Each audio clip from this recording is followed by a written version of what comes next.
Assalamualaikum warahmatullahi wabarakatuh. Apa kabar rekan-rekan hari ini? Semoga tetap sehat, semangat dalam menjalankan tugas sehari-hari. Baik, pada sesi sekarang saya akan mencoba untuk berbagi tutorial bagaimana mengirim tugas dengan menggunakan Google Classroom, baik untuk satu orang atau lebih dari satu orang. Lalu bagaimana kita bisa bertindak selaku siswa atau peserta didik, dan bagaimana guru menilai hasil dari peserta didik yang sudah dikirim ke dalam Google Classroom. Baik, untuk yang pertama kita akan mencoba mengirimkan tugas melalui Google Classroom. Yang pertama kali kita pilih Google Classroom ya. Jadi yang sudah kita install, bukan dari Google Chrome ya. Google Classroom kita klik, akan muncul kelas-kelas yang kemarin sudah kita buat. Saya menggunakan kelas 11 IPS 4, maka sekarang saya pilih kelas 11 IPS 4. Tampilan kelasnya, sekarang saya akan mencoba mengirim tugas melalui Google Classroom ini, atau pilih tugas kelas, lalu pilih tanda plus, pilih tugas. Nah, sekarang sudah muncul di layar ada judul dan seterusnya. Itu yang harus kita isi. Yang pertama, kita isi judulnya. Ini adalah tugas ya.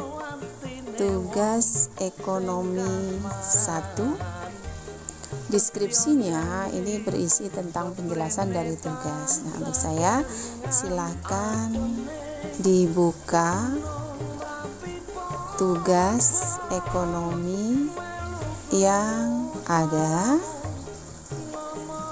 lengkapi tabelnya dan jawab pertanyaan yang ada di slide 3. Lalu tanggal kita set tanggal 11. Oke, waktunya kita ambil jam 3. Nah, kita oke.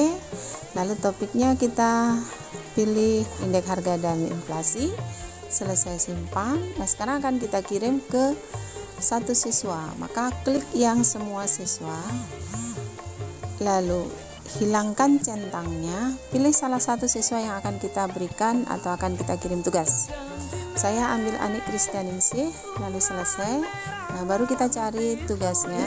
Perlu teman-teman ketahui bahwa saya menggunakan HP ya, sehingga tampilannya layarnya tidak selebar kalau kita menggunakan laptop, langsung bisa terpapang semua.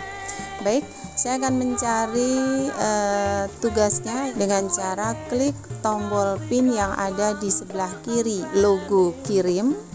Nah, ini kita klik. Lalu kita cari, kita lampirkan file karena dalam bentuk file. Berikutnya klik drive saya, di sampingnya ada strip 3, kita pilih, lalu scroll ke bawah, pilih manager, lalu pilih dokumen, kita cari tugasnya. Ini dia, ketemu KD 3.4.1 latihan soal indeks harga, kita pilih, baru kemudian kita klik OK. Akan muncul seperti ini ya. Nah, ini adalah tugasnya. Nah, setelah tugasnya ada, baru kemudian kita kirim dengan cara pilih tombol kirim, tugaskan. Kita tunggu sebentar teman-teman. Nah, sekarang sudah muncul. Ini adalah tugas pertama ya. Kita coba lihat kepada siapa tugas ini diberikan. Kita klik tugas 1. Nah, di sini sudah jelas. Jadi ditugaskan kepada satu siswa atas nama siapa? Anik Kristianingsih. Oke, berarti sudah sampai tugasnya. Nah, sekarang kalau kita ingin mengirim tugas kepada beberapa atau lebih dari satu, kembali lagi kita pilih tugas kelas, lalu pilih tanda plus, pilih tugas, sama seperti tadi, hanya di sini judulnya adalah tugas ekonomi 2. Nah, deskripsinya di sini menjelaskan kerjakan soal-soal pilihan ganda berikut. Setelah selesai, silakan kirim ke Google Classroom. poinnya 100, kita atur tanggalnya tanggal 11. Oke, lalu jamnya adalah jam 15.00. Oke, kemudian topiknya kita pilih indeks harga dan inflasi. Selesai, kita simpan. Nah, sekarang kita cari lagi soalnya. Sama caranya, klik pin di samping kiri logo, kirim. Kita buat link, kita ambil dari Drive, nyalin link dari Google Drive. Nah, kita klik link, lalu kita buka Google Drive kita, pilih terbaru. Nah, di sini akan muncul penilaian harian ekonomi. Nah, di sini ini adalah tugasnya. Kita klik titik 3 di samping kanan, aktifkan berbagi link, diaktifkan. Kembali klik titik 3 samping kanan, lalu klik bagikan.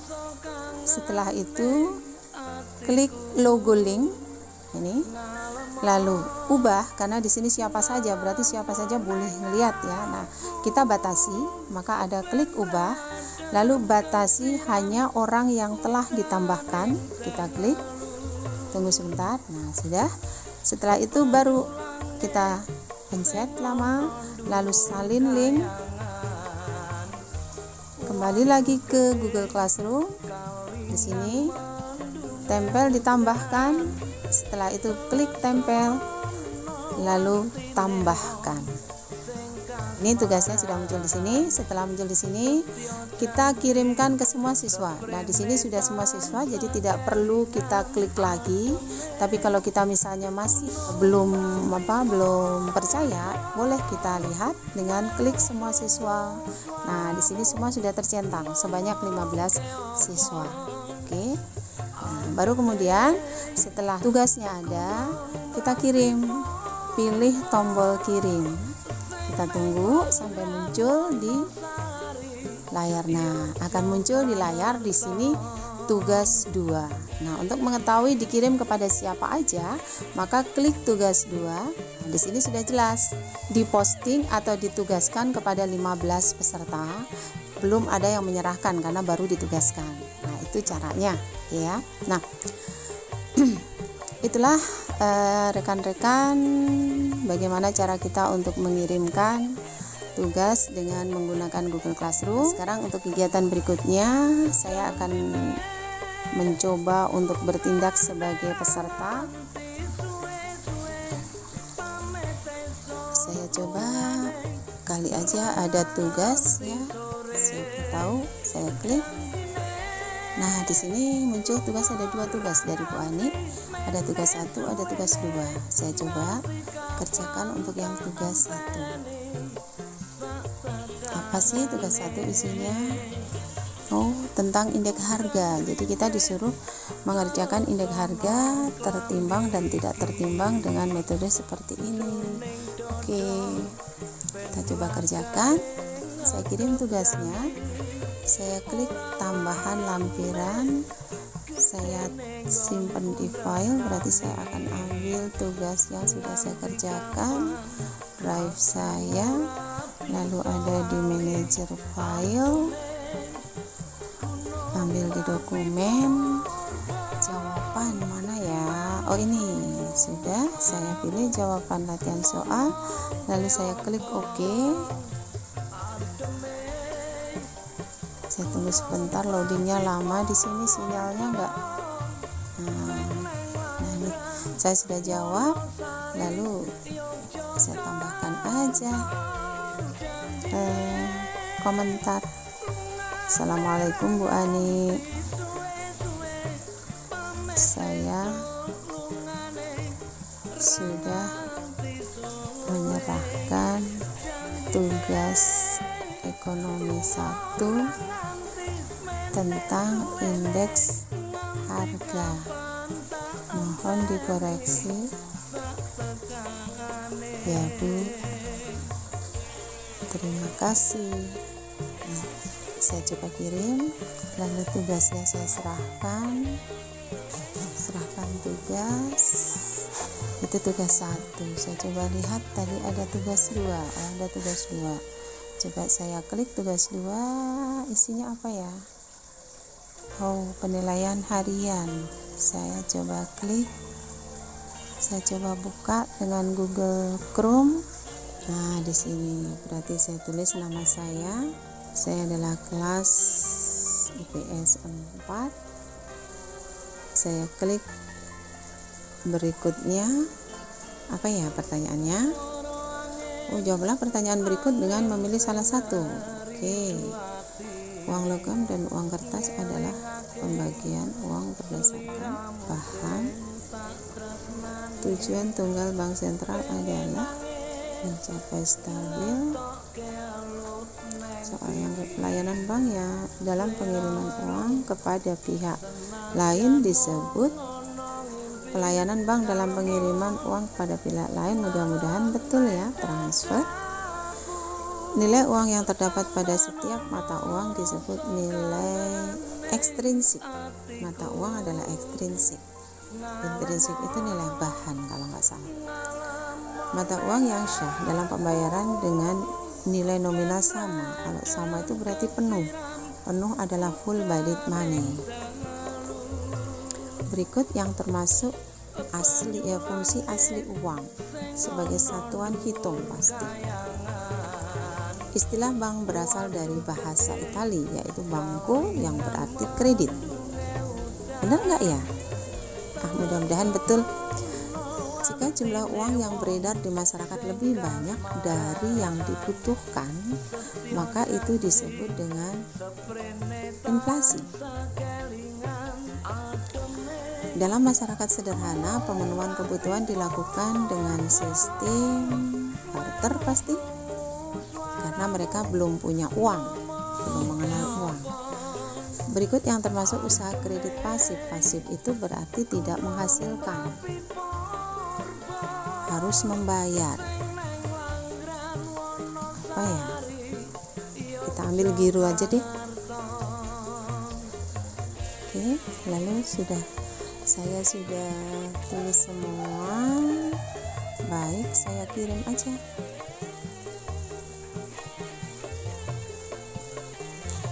Oke, sudah terkirim. Saya coba lihat skor. Berapa ya skor saya? 9. Jumlahnya 10, yang betul hanya 9. Jawab pertanyaan berikut dengan menuliskan 9 dari 10 poin. Yang salah nomor berapa ya? Betul.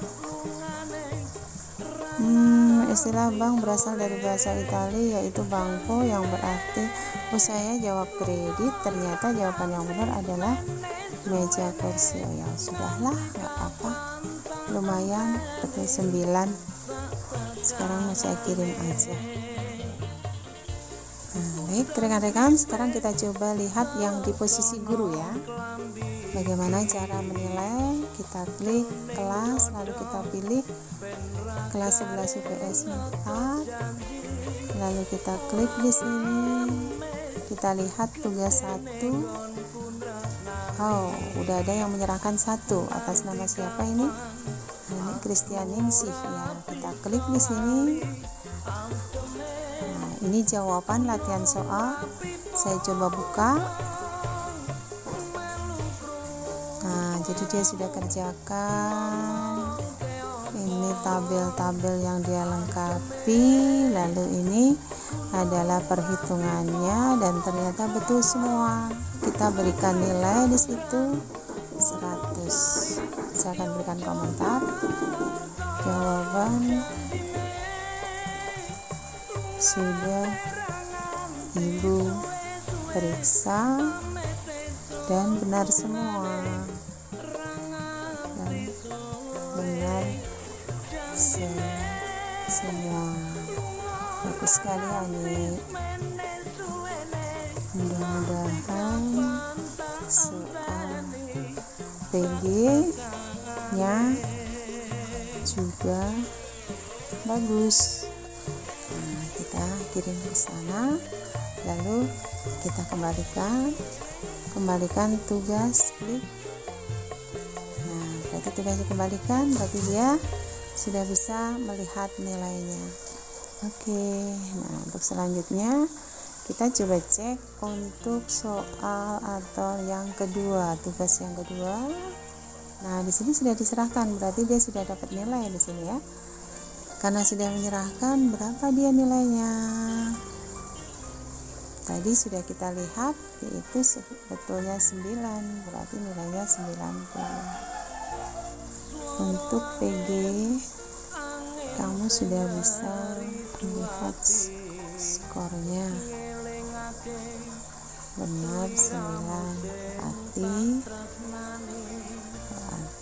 nilai kamu 90.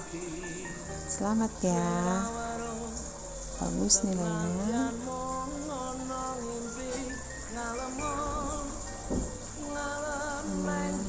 Oke, kita klik ya. Nah, itu penilaiannya. Bagaimana cara menilai hasil-hasil jawaban dari siswa ke Google Drive? Baik, sekarang kita coba kembali lagi. Oke, kita coba lihat siswa posisinya. Ada tanggapan ya. Oke, jawaban sudah Ibu periksa dan benar semua. Bagus sekali Ani, mudah-mudahan PG-nya juga bagus ya. Terima kasih Ibu.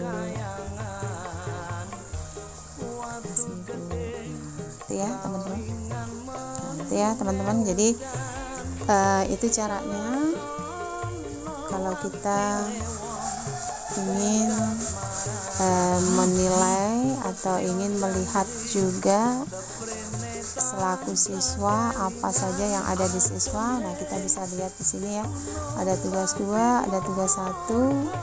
Tugas 2 sudah diserahkan, tugas 1 sudah diserahkan.